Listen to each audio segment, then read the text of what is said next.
Well, good morning, ladies. It's just a quick video to show you how to get to reports on PLSS and complete the gaps that we have. Okay, so now I have it open, but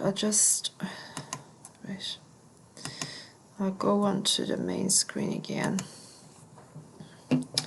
Okay, so when you're on the main screen of PLSS, you go into National Course Calendar and you pick PLSS reports from the drop-down menu. You then go to a report that's on the learners here. Now bear in mind that your report will look different because I have access to all of the provision. Oh no, that's okay. Is this? Yeah, I have access to all of the provision and you have access to specific center. Okay, so the first thing I need to do that you won't have to is I need to pick provider. You will not have to do that.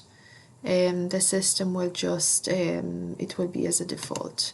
So let's say I picked Dundalk.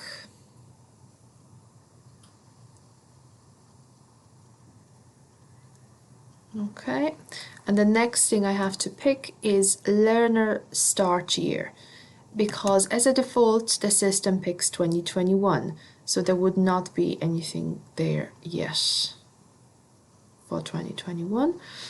Okay, so we unclick 2021, we click 2020.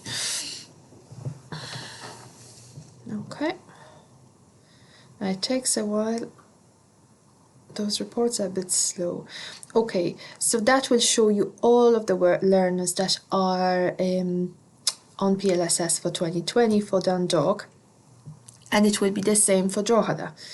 Now, thank God, this is not everybody with gaps. Okay, to find out how many gaps we have or who we have to address, we have to go there. So the main two categories we are dealing with first of all is economic status and education.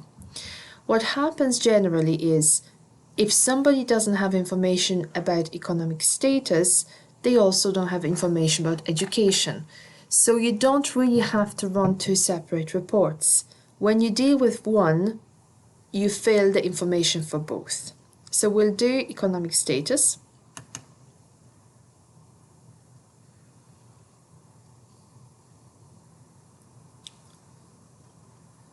Now, we don't want to be showing everybody's economic status. All we are interested in is unknown.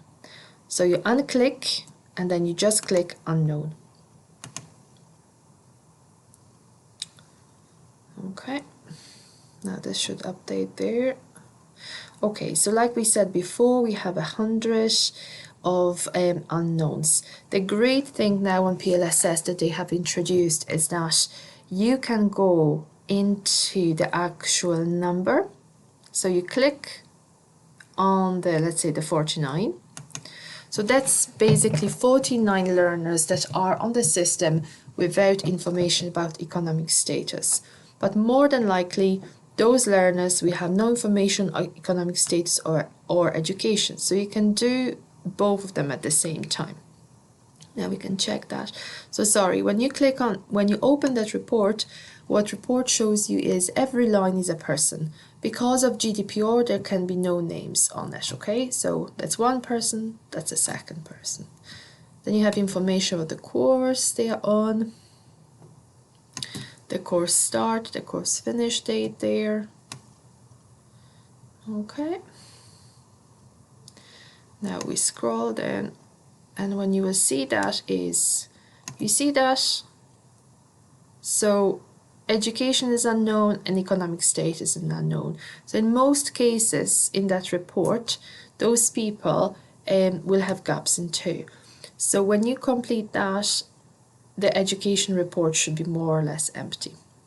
Now the great thing about that is when you scroll across and get to the end of the line, you can actually go directly to this person application. I'm not sure if you remember before we had to copy the ID and search it and we weren't sure if it's the same person. Now you can either go straight to the person or straight to the application. So when you click on that, okay, it brings you directly to the application where the gaps are. So there is no information about the education, and there is no information about economic status. And obviously going there, you can find out who the person is. Okay, so now I know, oh yes,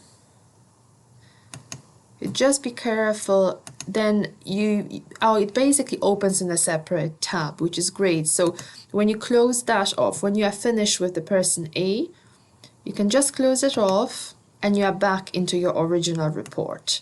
So then again, you go to a second person, you open them, find out who it is, get their application and complete the information.